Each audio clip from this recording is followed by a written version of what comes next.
পবিত্র সিয়াম সাধনার মাস রমজানের শেষ দশককে বলা হয় নাজাত বা মুক্তির সময়। মাহে রমজানের শেষ 10 দিনের মধ্যে রয়েছে পবিত্র কুরআন নাজিলের রাত শবে কদর, যা হাজার রাতের চেয়েও পুণ্যময় রজনী।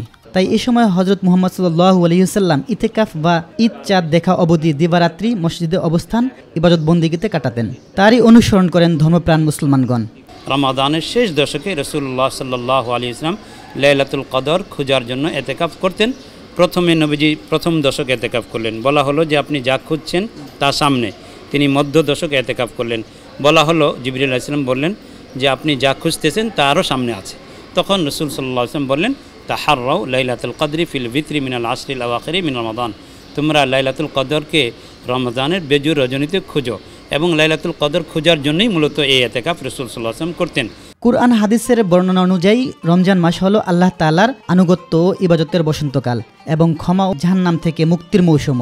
আর রমজানের শেষ দশকের ইতিকাফ আল্লাহ তাআলার পক্ষ থেকে একটি মহা উপহার। এই এতেকাফ এত গুরুত্ব, নবী আলাইহিস সালাতু ওয়াস সালাম উনি রাষ্ট্রপ্রধান হওয়ার পরেও উনি কোনো বছর এতেকাফ মিস করেননি।